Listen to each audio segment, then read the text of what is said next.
Hello friends, welcome back my YouTube channel OT medical lecture. आज हम एक interesting physiological concept के बारे में बात करेंगे, बॉडी टेम्परेचर रेगुलेशन। कभी सोचा है यह कैसे काम करता है, कैसे हमारी बॉडी टेम्परेचर रेगुलेट करता है? डोंट वरी, आज इस वीडियो में जानेंगे regulation of body temperature.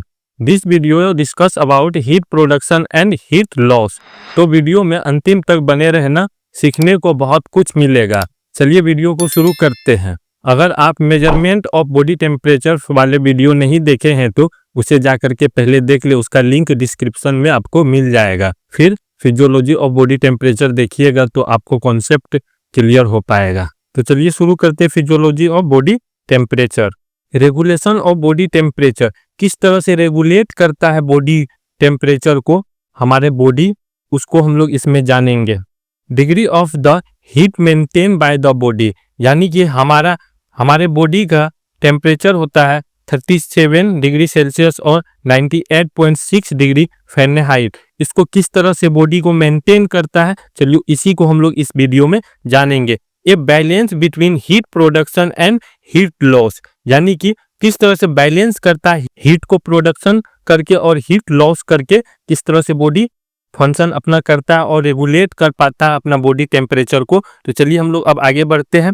Thermogenesis. Thermogenesis क्या होता है? Heat production. जब बॉडी हीट प्रोडक्शन करेगा उसको हम लोग बोलेंगे थर्मोजेनेसिस, यानी थर्मो हीट जेनेसिस प्रोडक्शन, यानी हीट को जो प्रोडक्शन करेगा उसको हम लोग बोलेंगे थर्मोजेनेसिस। इसमें हीट प्रोडक्शन होता है बाय केमिकल रेगुलेशन और मेटाबॉलिज्म, यानी मेटाबॉलिज्म के द्वारा और केमिकल रेगुलेशन जो हमारे बॉडी में होता है उसके द्वारा कैसे हीट को प्रोडक्शन होता है, उसको हम लोग आगे इसको डेप्थ में पढ़ेंगे।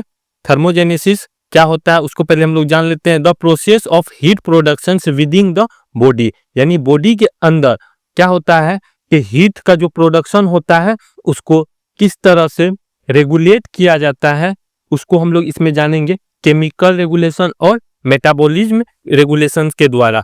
थर्मोलाइसिस, यानी थर्मोलाइसिस क्या होता है? थर्मो हीट लाइसिस लॉस, यानी हीट को लॉस करता है फिजिकल रेगुलेशंस के थ्रू।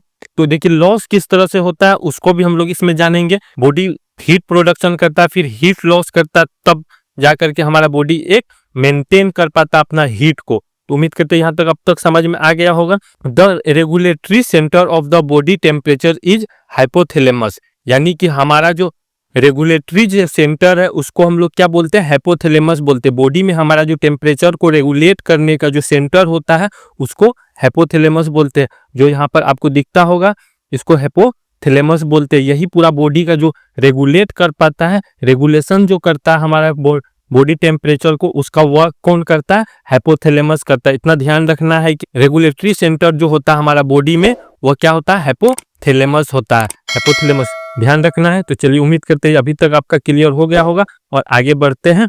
मैकेनिज्म ऑफ हाइपोथैलेमस, यानी हाइपोथैलेमस का जो मैकेनिज्म होता है उसको अब हम इसमें जानेंगे। इस स्लाइड में मैकेनिज्म्स ऑफ हाइपोथैलेमस के बारे में पूरा डेप्थ में इसको देखते हैं। थर्मोरिसेप्टर्स क्या होता है? थर्मोरिसेप्टर्स सेंसर नर्व होता है हमारा जो ब्रेन होता है उसमें, और इसी से पता चलता है हमारा ब्रेन को, हाइपोथैलेमस को पता चलता है हमारा बॉडी में हाइपरथर्मिया है या हाइपोथर्मिया है। इसको ये रेगुलेट करता है और सेंसरी नर्व से पता चलता है और इसी रिसेप्टर्स को पता चलता है, वहां से इसको बैलेंस करने का लिए एक मेंटेन करता है हीट को हमारा बॉडी में। हाइपोथैलेमस देखिए, हाइपोथैलेमस क्या होता है ना, ये the area of the brain that's control body temperature. Hungry और थर्स्ट के टाइम में यह वर्क करता है। जब बॉडी भूखा होता है उसके बाद प्यास जब लगता है उस टाइम भी ये काम करता है। हाइपोथैलेमस उस टाइम में वर्क करता है, अपना मैकेनिज्म्स को दिखलाता है और वहां से रिसेप्टर्स के थ्रू और नर्व के थ्रू हमारे ब्रेन को पता चलता है, वहां से ये अपना इफेक्ट को शो करता है। और यहाँ पर देखिए physical mechanisms of the temperature regulation, यानी कि physical mechanisms of temperature regulations का कैसे वर्क करता है उसको हम लोग पहले जानते हैं। इसमें क्या होता है? आर्टियोल्स इन द स्किन वर्क करता है, एरेक्टोर्स मसल्स ऑफ हेयर ये वर्क करता है, उसके बाद यहाँ पे स्वेट ग्लैंड्स जो है ये वर्क करता है। तो इसको चलिए समझते हैं।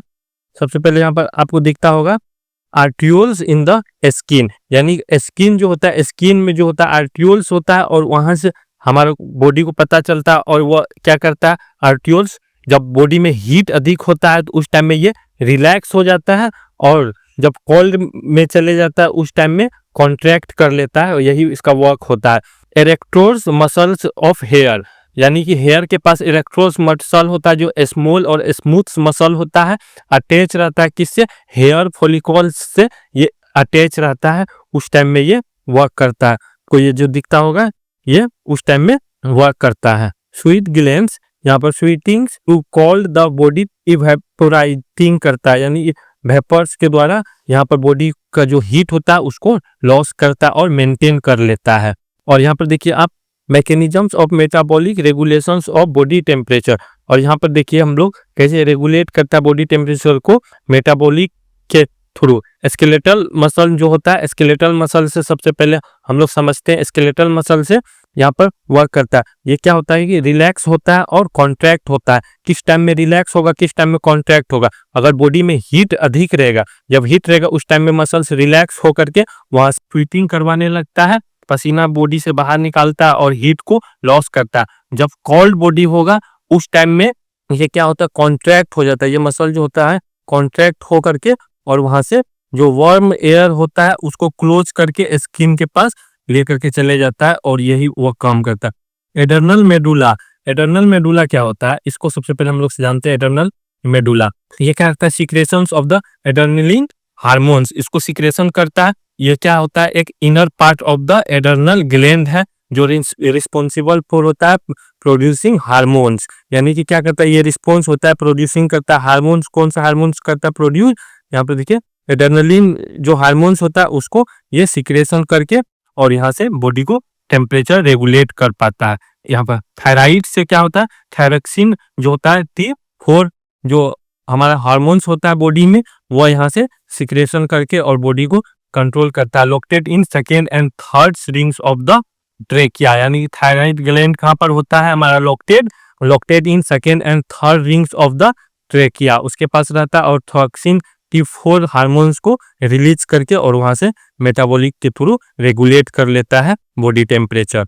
अब आइए यहाँ पर देखते हैं थर्मो रेगुलेशन कैसे होता है। हाइपोथैलेमस यहाँ पे है, हीट है, इस साइड कोल्ड है। तो हीट को हम लोग पहले समझते हैं। सबसे पहले इसको जानिए, एसएनएस यानी कि सिंपैथेटिक नर्वस सिस्टम होता है, ऑटोनोमिक नर्वस सिस्टम इसी का पार्ट है जो फाइट और फ्लाइट रिस्पोंड करता है। ये क्या करता है, ये ऑटोनोमिक होता है जो खुद से बॉडी में अगर हीट ज्यादा होने लगता है, प्रोडक्शन ज्यादा होने लगता है, और उस टाइम में भी ये एक्टिव हो जाता है, और कोल्ड ज्यादा होता है उस टाइम में भी एक्टिव हो जाता है। थर्मो रिसेप्टर्स सेंड सिग्नल करता है, और यहाँ से जो थर्मो रिसेप्टर्स होता है वो सेंड करता है, और यहाँ से हाइपोथैलेमस एक्टिव हो जाता है। स्वेट ग्लैंड समझ गए हैं किस तरह से वेपोराइज करके बॉडी का टेम्परेचर को रेगुलेट करता है। हेयर फॉलिकल्स मसल्स जो होता है ये क्या होता है, रिलैक्स होता है, और यहाँ से जो स्वीटिंग होने लगता है, पसीना बॉडी से बाहर होने लगता है, और ब्लड वेसल क्या होता है, वेसो डायलेशन हो जाता है।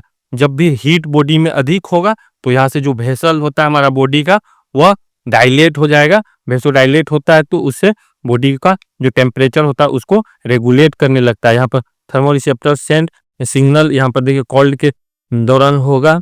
स्केलेटल मसल जो होता है involuntary contractions to produce heat, यानी कि यहाँ पर क्या करता है, कॉन्ट्रैक्ट कर लेता है। इनवॉलेंट्री जो मसल्स होता है वो कॉन्ट्रैक्ट होकर के यहाँ से हीट प्रोड्यूस करने लगता है और बॉडी फिर से वार्म होने लगता है। तो चलिए अब आगे हम लोग बढ़ते हैं। गोसे बर्म्स के बारे में हम लोग पहले जानते हैं। ये गोसे बर्म्स क्या होता है इसको पहले समझते हैं। Tiny muscle the base of hair follicles क्या होता है, बेस पे रहता है और कॉन्ट्रैक्ट हो जाता है। यहाँ पे देखिए, to trap warm air close to the skin, यानी कि स्किन के पास जो एयर होता है, वार्म एयर होता है, उसको क्लोज करके ट्रैप कर लेता है और वहां से बॉडी में हीट मिलने लगता है। ब्लड वेसल क्या होता है, वेसो कॉन्ट्रैक्शन होने लगता है। अगर कोल्ड होगा बॉडी, ठंडा होने लगता है बॉडी, उस टाइम में यहाँ पे वेसो कॉन्ट्रैक्शन होने लगता है और इससे हीट को मेंटेन कर लेता है। तो आई होप ये अब तक में आप लोगों को क्लियर हो गया होगा कि मैकेनिज्म्स कैसे होता है। चलिए एक बार और हम लोग इसको डिस्कस कर लेते हैं। जब बॉडी हीट होता है तो उस टाइम में क्या होता है, वेसो डायलेशन होता है। वेसो डायलेशन होने के कारण यहाँ पर हीट को मेंटेन करने लगता है। हीट प्रोडक्शन को जो होता है बहुत ज्यादा होता है, उसको लॉस करके हीट को मेंटेन करता है बॉडी। और अगर बॉडी ठंड रहता है, ठंडा रहता है, उस टाइम में वेसो कॉन्ट्रैक्शन होता है, जिसको कोल्ड अवस्था में रहता है उस टाइम में ये वेसो कॉन्ट्रैक्शन के थ्रू इसको जो एयर होता है उसको क्या करता है, ट्रैप कर लेता है स्किन, और वहां से वार्म बॉडी में होने लगता है। आई होप ये क्लियर हो गया होगा। तो चलिए आगे बढ़ते हैं। फिजियोलॉजी ऑफ बॉडी टेम्परेचर, यानी कि फिजियोलॉजी इसका हमको समझना है कि कैसे होता है। अभी आगे हम लोग मैकेनिज्म समझ गए हैं, और ये एग्जाम पर्सपेक्टिव से ये आप लोगों के लिए इम्पोर्टेंट होगा, तो इसको हम लोग समझ लेते हैं कैसे होता है। यह एक प्रोसेस और मैकेनिज्म को रेफर करता है जिनके थ्रू बॉडी अपना इंटरनल टेम्परेचर को रेगुलेट करता है, और ताकि एक्सटर्नल इन्वायरमेंट के चेंजेस के बावजूद भी एक स्टेबल कोर टेम्परेचर बना रहे। यानी कि आप अगर प्रीवियस वीडियोज में आप देखे होंगे तो कोर टेम्परेचर और सेल टेम्परेचर आपको समझ में आ गया होगा। अगर वो वीडियो अभी तक नहीं देखे हैं तो आप जाकर के पहले वो वीडियो को आप अच्छे से समझ लें। उसका लिंक आपको डिस्क्रिप्शन में मिल जाएगा, वहां से आप देख सकते हैं, फिर आपको समझ में आ जाएगा कोर टेम्परेचर क्या होता है और सेल टेम्परेचर क्या होता है। इसको हम लोग थर्मोरेगुलेशन भी कहा जाता है, जो मेटाबॉलिक प्रोसेस के सही तरीके से काम करे और बॉडी के ओवरऑल हेल्थ के लिए जरूरी होता है। तो ये आप समझ गए होंगे, ये आपका एग्जाम पर्सपेक्टिव से है, तो इसको आप लोग समझ लीजिएगा। चलिए आगे हम लोग फिर समझते हैं। हीट प्रोडक्शन यानी थर्मोजेनेसिस को हम लोग आगे डिस्कस कर रहे हैं कि कैसे ये वर्क करता है। हीट प्रोडक्शन यानी थर्मोजेनेसिस, यानी थर्मोजेनेसिस समझ गए हैं कि हीट प्रोडक्शन जो करता है उसको हम लोग बोलते हैं थर्मोजेनेसिस। तो इसमें पहला बेसल मेटाबॉलिक रेट होता है। बेसल मेटाबॉलिक रेट को हम लोग पहले समझते हैं कि ये होता है क्या। देखिए यहाँ पे heat production by metabolic activity of the body under basal condition, यानी बेसल कंडीशन यानी रेस्टिंग कंडीशन में हमारा बॉडी कितना हीट को प्रोडक्शन करता है, हीट प्रोड्यूस कर पाता है, उसको हम लोग समझना है कि कैसे होता है। जिस टाइम में हम रेस्टिंग में रहते हैं तो वहाँ ब्रीदिंग भी करते हैं, सर्कुलेशन भी करते हैं, तो उस टाइम में हीट का प्रोडक्शन हो पाता है, थर्मोजेनेसिस हो पाता है। देखिए एडल्ट मैन 32 से 38 कैलोरीज प्रति आवर्स, यानी कि एक घंटे में 32 से 38 कैलोरीज हमारा प्रोडक्शन कर पाता है, यानी थर्मोजेनेसिस हो पाता है, बॉडी से इतना रिलीज होता है, हीट प्रोडक्शन हो पाता है। तो आप समझ सकते हैं पूरा दिन में कितना होता है, 1600 कैलोरीज प्रति, यानी पूरा दिन में इतना प्रोडक्शन हो जाता है एक एडल्ट मैन में। तो इसको समझना है कि किस तरह से ये प्रोडक्शन होता है, इसको ये मोस्ट इंपोर्टेंट है, इसको समझना जरूरी है। एडल्ट वुमेन में हमको देखना है 32 से 38 कैलोरीज स्क्वायर मीटर एंड प्रति आवर, यानी कि एक घंटा में 32 से 38 कैलोरीज यहाँ से बॉडी में हमारा हीट प्रोडक्शन हो पाता है, थर्मोजेनेसिस हो पाता है, यानी कि हीट का प्रोडक्शन हो पाता है। तो चलिए उम्मीद करते समझ गए होंगे किस तरह से होता है। जब ब्रीदिंग करते हैं, रेस्टिंग में रहते हैं तो हम लोग ब्रीदिंग भी करते हैं, सर्कुलेशन करते हैं, इसी को हम लोग बोलते हैं बेसल मेटाबॉलिक रेट। तो अब तक में समझ गए होंगे कि क्या होता है, जो हमारा हीट का प्रोडक्शन होता है वो क्या होता है, मेटाबॉलिक एक्टिविटीज होता है बॉडी में अंडर बेसल कंडीशन, यानी कि रेस्टिंग कंडीशन में इस तरह का एक्टिविटीज होता है और इससे हीट प्रोडक्शन होता है। और ये भी आप जान लीजिए 1 कैलोरीज इक्वल टू 4.2 जूल यहाँ पे एनर्जी को रिलीज करता है। तो चलिए आगे हम लोग देखते हैं। अब सेकेंड में हम लोग देखेंगे ऑक्सीडेशन ऑफ फूड, यानी कि कैसे इसका ऑक्सीडेशन होता है उसको हम लोग पहले समझेंगे। 1 ग्राम कार्बोहाइड्रेट में 4 किलो कैलोरीज हमारा क्या होता है कि यहाँ पे हीट प्रोडक्शन होता है, और 17 जूल, यानी कि आप यहाँ से आप कैलकुलेट कर पा रहे होंगे कि 1 कैलोरीज इक्वल टू क्या होता है, 1 कैलोरीज इक्वल टू जूल होता है। तो यहाँ पर देखिए 4 कैलोरीज है तो कितना हो जाएगा, इसको अगर मल्टीप्लाई करेंगे तो हमारा आ जाएगा 17 के अप्रोक्स। तो चलिए जूल हो जाता है। तो इसको समझना है कि किस तरह से इसका प्रोडक्शन होता है। 1 ग्राम ऑफ प्रोटीन में होता है 4 कैलोरीज यानी 17 जूल, और 1 ग्राम फैट में होता है 9 कैलोरीज और 37 जूल होता है, और 1 ग्राम एल्कोहल में होता है 7 कैलोरीज और 30 जूल होता है। 100 ग्राम ह्यूमन मिल्क में होता है 65 कैलोरीज और 100 ग्राम काउ मिल्क में होता है 67 कैलोरीज। तो इसको समझ लेना है।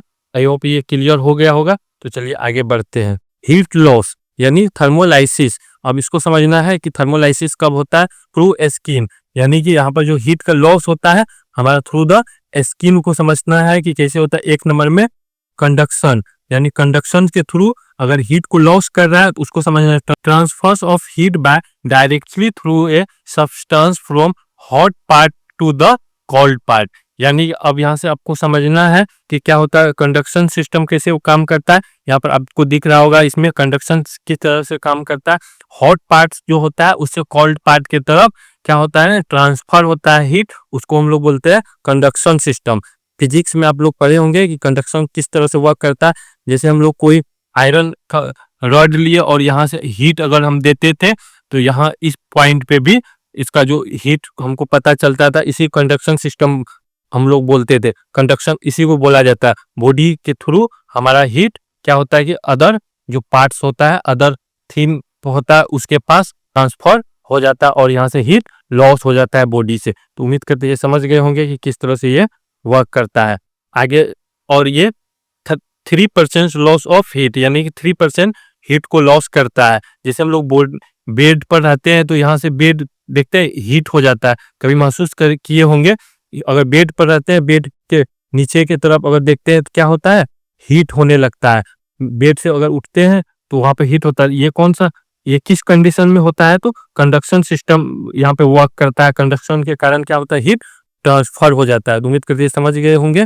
चलिए बी में देखेंगे कन्वेक्शन, यानी कन्वेक्शन के थ्रू कैसे होता है, heat loss due to in contact with circulating air movement and cold fluid. यानी कि यहाँ पे क्या होता है कि सर्कुलेशन होता है, सर्कुलेटिंग जो सिस्टम होता है उसके थ्रू होता है। जैसे कि फैन, एसी, कूलर्स, इस सब के थ्रू हमारा बॉडी का जो होता है लॉस होने लगता है, उसका कांटेक्ट में आते हैं तो हीट लॉस होने लगता है। यहाँ पर आपको दिखता होगा कन्वेक्शन, यानी कन्वेक्शन के थ्रू हमारा हीट लॉस होने लगता है, जो कि बॉडी में जो एयर होता है, इन्वायरमेंटल एयर आकर के इसमें टच होकर के और यहाँ से अपना जो हीट होता है वो रिलीज कर देता है body.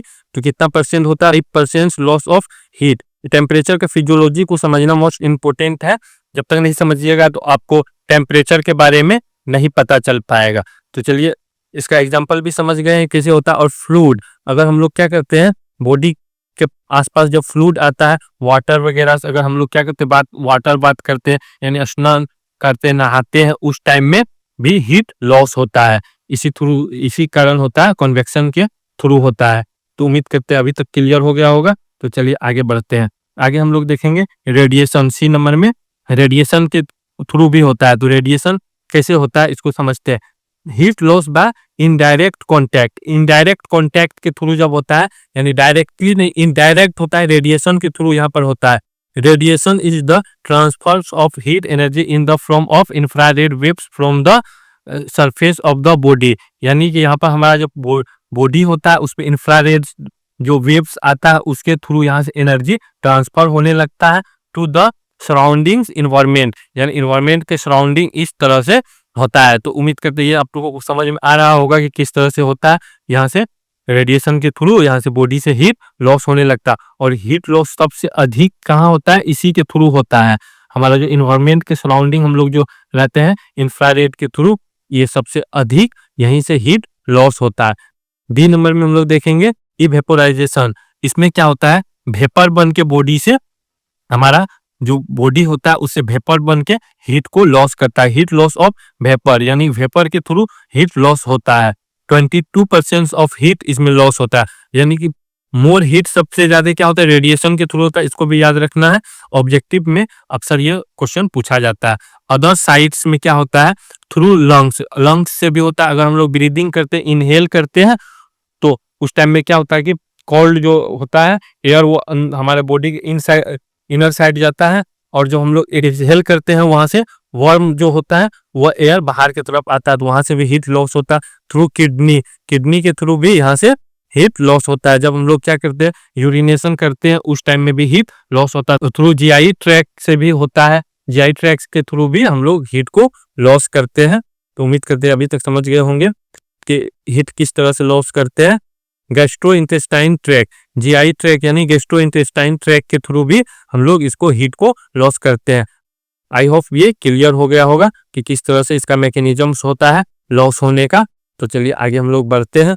Normal variation in body temperature, किस वेरिएशन के थ्रू हमारा बॉडी में टेम्परेचर का लॉस होता है उसको हम लोग समझते हैं टाइम ऑफ द डे, यानी कि डे में कब कब हमारा किस टाइम में बॉडी का टेम्परेचर लो रहता है, किस टाइम में पीक पॉइंट पे चले जाता है उसको हम लोग समझते हैं। Generally body temperature is lower in the early morning, यानी कि जो होता है मॉर्निंग आवर्स में हमारा बॉडी का टेम्परेचर लो रहता है and reaches its peak in the late afternoon और अर्ली इवनिंग, यानी कि लेट जो आफ्टरनून होता है और अर्ली इवनिंग के टाइम में बॉडी का जो टेम्परेचर होता है वह पीक पॉइंट पर चला जाता है। This variation is typically around 1 से 2 डिग्रीज फ़ारेनहाइट, यानी 0.5 से 1 डिग्री सेल्सियस का क्या होता है यहाँ पर वेरिएशन देखा जाता है। तो इसको भी समझना है कि वेरिएशन कितना देखा जाता है, 1 से 2 डिग्री फ़ारेनहाइट होता है और 0.5 से 1 डिग्री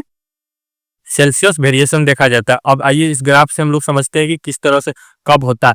अब यहाँ पर देखिए, सबसे पहले लोवेस्ट यानी कि लोअर जो टेम्परेचर होता है 7 AM के पास होता है। अर्ली मॉर्निंग में जो होता है टेम्परेचर बॉडी का कम होता है और वही आप जा करके देखिए 7 PM यानी कि शाम के टाइम अर्ली इवनिंग में पीक पॉइंट पर चला गया। तो इसी को हमको समझना है कि किस तरह से इसका ग्राफ वर्क कर रहा है। तो इसको समझिए कि सबसे मॉर्निंग अर्ली मॉर्निंग कम होता है, अर्ली इवनिंग पीक पॉइंट पर चला जाता है। तो बॉडी का इतना वेरिएशन देखा जाता है टेम्परेचर का।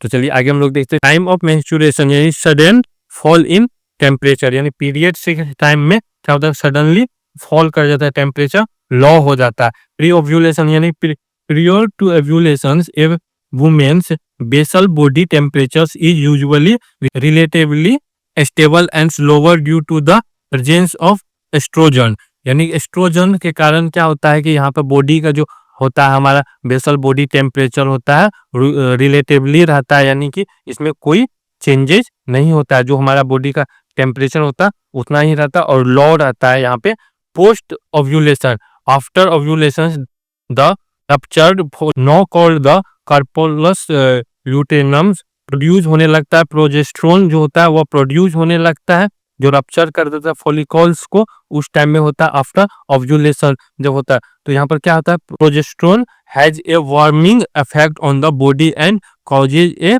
Noticeable increases in basal body temperature. यहाँ पर क्या करता है नोटिसेबल कर देता है, इंक्रीज कर देता है, बॉडी का जो टेम्परेचर होता है उसको इंक्रीज कर देता है, इस टाइम में अफेक्ट ला देता है। देखो सडन फॉल इन टेम्परेचर होता है, यानी टेम्परेचर यहाँ पर गिरने टाइम ऑफ द मेंस्ट्रुएशन यानी पीरियड्स के टाइम में कम रहता है। अगर पीरियड्स हो जाता है पोस्ट पीरियड्स में बॉडी का टेम्परेचर क्या होता है बढ़ने लगता है, और किसके कारण होता है प्रोजेस्टेरोन हार्मोन्स जो होता है उसके कारण होता है। और यहाँ स्टेबल जब रहता है तो यहाँ पर एस्ट्रोजन के कारण स्टेबल रहता है।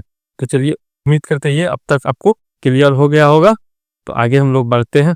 सो फ्रेंड आज के इस वीडियो में बस इतना ही। I hope you understood this information. अगर आपको वीडियो अच्छा लगा हो तो लाइक करें, अपने दोस्तों के साथ शेयर करें और ऐसे ही उपयोगी कंटेंट के लिए चैनल को सब्सक्राइब करना बिल्कुल ना भूलें। अगर आपके मन में कोई सवाल है या आप किसी खास टॉपिक पर वीडियो चाहते हैं तो नीचे कमेंट सेक्शन में जरूर बताएं। आपकी ज़रूरतों के अकॉर्डिंग बाद में आने वाली वीडियो प्लान करूंगा। फिर मिलते हैं अगले वीडियो में एक और ज़रूरी टॉपिक के साथ। तब तक के लिए पढ़ते रहिए, प्रैक्टिस करते रहिए। All the best.